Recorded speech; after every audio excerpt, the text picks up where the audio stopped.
I like to bicycle and fish, and then we also like to camp, and those are things I do with my husband, go to music, concerts, and theater. And then I also have my crafts of knitting, crocheting, beading, weaving. First of all, I think that anything you learn and do outside of school you can use while you're teaching. It will connect to books that you might be reading, or pieces you might be writing, or issues you might be looking at in terms of community. So I think anything I learn supports what I teach. And then I think that specifically keeping people involved and engaged is something that crafts do. You can't just sit and learn a craft by watching somebody else do it. So all my classes are experiential. Students come in and they have to do something. 1995, I had a one-man show in Qingdao, China, which is about a 2-hour flight east of Beijing. And that was my first experience with China. I was scared to death. I went over by myself and met people there that I didn't know. But it was a good exhibition, and in 2000 I was invited back to a first international wood burning conference in Foshan, which is near Hong Kong. And the second year I was invited back again, and the third, and then the fourth. So I had quite an experience of traveling throughout China, almost all the back countries and the major towns, as well as meeting all the university professors that taught ceramics and sculpture. And I felt very comfortable and very welcome there. I'm always trying to strive for something better. You know, I question myself constantly. Again, there's a dichotomy between my life and my work.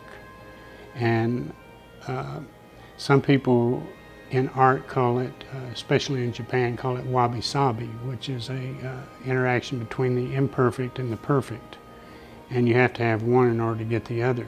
And that makes me a little bit more comfortable in dealing with my work. I bring that kind of emotion and attitude to my class, to where I give them the freedom to express themselves, instead of a blanket to where you just reproduce, manufacture something that is regurgitating the same thing over and over again. So the students really challenge me, and I try to give it back to them. I am an avid reader and writer. Creative writing is one of my passions. I'm a novelist primarily, and so what goes hand in hand with that, of course, is always reading contemporary fiction and nonfiction as well. And so whenever I come across a really cutting-edge author that maybe has been not received the fame that I think that they deserve yet, or has been marginalized for some other reason, including a lot of foreign authors, I like to bring those into my classroom and expose my students to voices that are underrepresented from around the world. I run a shop on the Etsy domain. My shop name is Fountainhead Limited, named after the novel of the same name. And in that shop I sell everything from home goods to t-shirts, pillows, tote bags, anything that can be designed with a graphic representation of one of my favorite quotes from a favorite author or a movie, or anything that just really had personal meaning for me at some time that I hope would have a personal meaning for somebody else. I have 4 little kids, so that takes up any spare time that I would have. The oldest one's 9 and the youngest one's 6 months, so that occupies a good deal of my time. Before that, it was probably genealogy and other things like that I found an interest in. I also like to watch sports. I was even able to make a comparison about how World War I started and compare it to a plot playing out in the World Wrestling Federation. So that was something else that kept their attention. Well, I have two teenage children, so when I'm not in the classroom, I'm usually with my kids, and I'm blessed, though, to have 2 really great kids. We just started volunteering out at the Forever Home Feline Ranch this summer. So we've only been doing this for about 3 or 4 months, and I really wanted to have my kids involved in a volunteer experience. I mean, we always here at Benedictine, we always have great opportunities for students to volunteer, and I thought I want my kids to also experience that.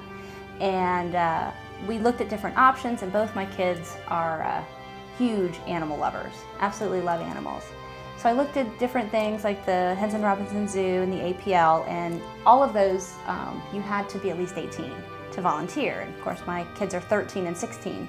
So it occurred to me, oh, how about the Feline Ranch, which is about 5 or 6 miles from our home.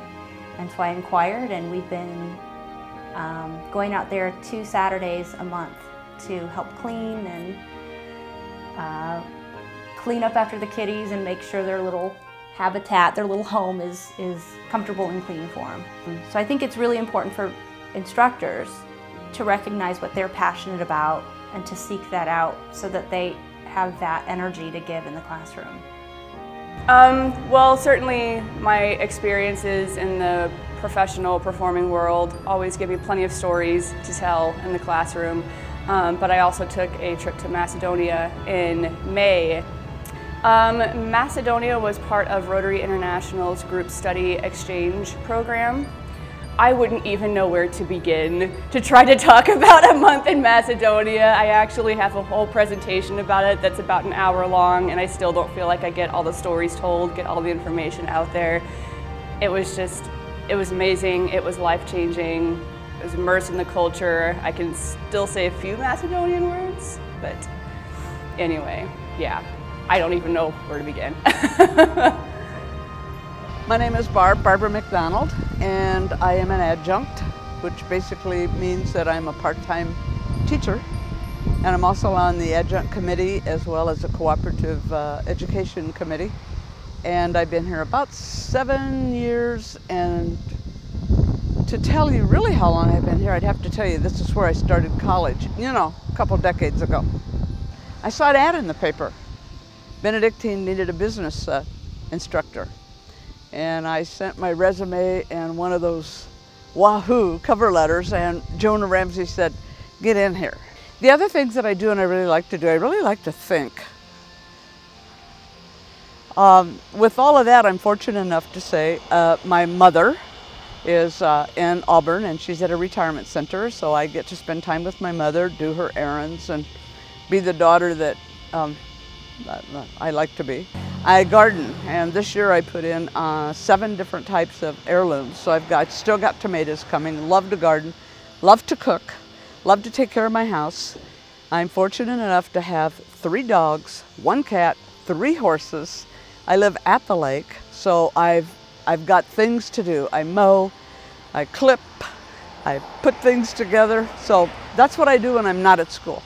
This summer I was in Portugal for 7 weeks on a fellowship, and I was researching a queen from medieval times. Her name was Inês de Castro, and she's very famous in Portugal, but not known in the United States. And I think as a feminist, her legacy is epic and should be known in the United States, and I'm working on a poetry manuscript about her. I presented at a conference that discussed the ideas of who is Portuguese and what does it mean to say Luso, in terms of many of us who are of Portuguese descent share a language, but do we share culture, and what are the divides and how do we identify? And some of us consider ourselves Latino and we identify with that, others do not. So there's a interesting discussion going on in the Portuguese speaking world about that. So I was presenting there at a conference, and I had 2 readings in Lisboa of my poetry. And then I took an immersion language class because my Portuguese is just más o menos, just okay. So because I was needing to be able to read a lot of documents in Portuguese and to do the research on Inês de Castro. So I spent time 3 to 4 hours a day in class where I was just immersed in the language and speaking, and then at night I would go to the library and work, and that pretty much took up the time. And then I spent time where Inês lived, where she was murdered, and just places where she would have existed. My husband and I, our favorite thing to do is to travel, which I think Brittany knows. Anyway, we love to travel. I have been to all 50 states. I've now been to 13 foreign countries. My goal is to get to at least all the continents but Antarctica. If I can get to Antarctica, I'd like to go there too. So eventually I'd like to at least get on every continent of the world. So my favorite thing is to do that, but my husband and I, he's a musician, and so I love music. He's written a musical that we're working on right now and participating in. I think that because I have traveled a lot, I like literature from a lot of the countries that I've visited. When I teach British literature, I talk a lot about my travels in Great Britain. I bring in pictures of places that they're reading about in Brit Lit and use that in the classroom. I taught Greek literature also, and I've been to Greece, so again I bring the travels into the classroom. We created International Club originally so that students from far away would have family when they were so far from home, where they wouldn't feel like they were so homesick.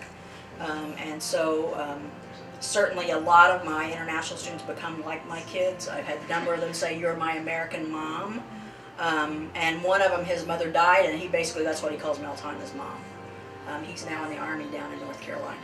And so he calls me and says, "Mom, how you doing?" and stuff like that. And my mom just died recently, and he called several times and said, how are you since Grandma died? And so, yeah, the relationships that I create with the students are the most important thing of my job.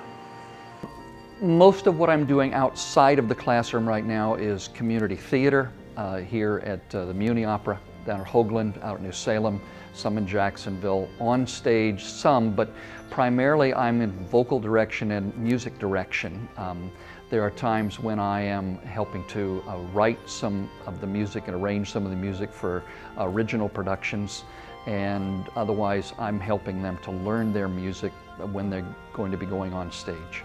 One of the things we're doing in the Music Appreciation class this semester, we've got music software where the class now is also beginning to work on creating their own music and to do some writing, so that by the end of the semester I'd like for them to have some hands-on stuff to create music, either as it could be used for a soundtrack or create their own song just for for the fun of it. But to do some hands-on creating of music, so that I'm trying to bring in from my outside experience this year. In any class, there is something to be gained there that can fit into helping you to be able to approach life in an excited manner. And I think that's probably what I try to bring to a classroom, to try to help people really get turned on to the possibility of learning, not just to get stuff tucked away in your brain, but so it can energize you and make it be much more interesting to be alive. It's a good time to be alive, and I'm hoping that my students will come away with a piece of that. I'm a graduate of Springfield College in Illinois, and I really don't want to say what year it was because then they'll all know how old I really am. But I'm a graduate, my husband was a graduate, my mother was a graduate, my aunt, my grandmother used to work next door, so it's a long history. I suppose outside of the classroom, one of the things that people who teach art should also make art. I'm not as much an artist as I am an educator, so my focus is always how can I teach this better, how can I show this, how can I demonstrate. But what I do, I love to do, I love to travel. I love to excite other people about foreign travel especially. So this December 29th, we'll be leaving with 22 people, several of whom are students, and going to first Rome, then Assisi, which is one of my favorite cities in the world, and the Pope is there today. We will then go to Florence, which is really my city, and then on to Pisa, and then get on a boat and travel across the Mediterranean to Barcelona and eventually Madrid. So that's a 11-day journey. It's very quick, but to take 22 people there and to open a lot of their eyes to the wonders of foreign travel, as well as foreign museums, and to see the architecture of those places and to experience the culture is what I really am excited about.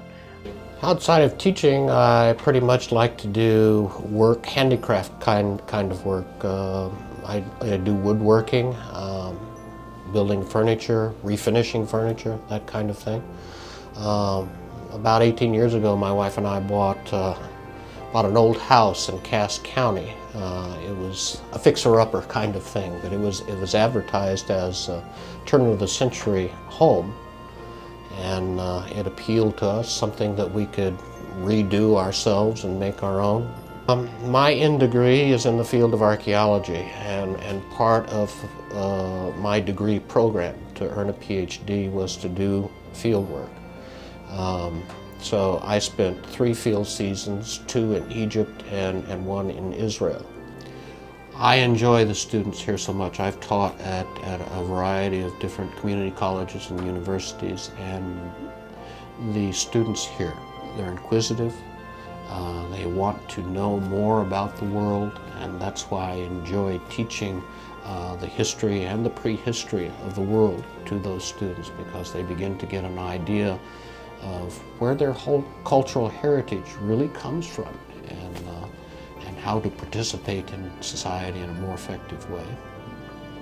What brought me down to Springfield was I was very passionate about coaching basketball, and I wanted to coach basketball at the collegiate level. So that's something that I've just always been very passionate about, basketball in general. I started really falling in love with the game when Michael Jordan made his first comeback from retirement, and I've been following the NBA ever since. And you know, it makes sense. I'm so passionate about teaching, and I view coaching and teaching as one and the same. So it just was a natural progression then. When I was an undergrad, I served as a basketball manager for 4 years, and then I coached varsity basketball in Chicago. So I'm very fascinated as to where basketball coaching will take me. So that's one of my biggest passions. I also write music in my spare time. I write folk music as well as hip-hop music, and I've put out a couple of albums. So that's something that I'm pretty passionate about as well. I've been writing music since I was about 14 years old. You know, my biggest belief when it comes to teaching is, you know, just to never let go of the challenge. I just am so much a proponent of the idea of growth will only occur when you are being challenged and being put in a discomforting place.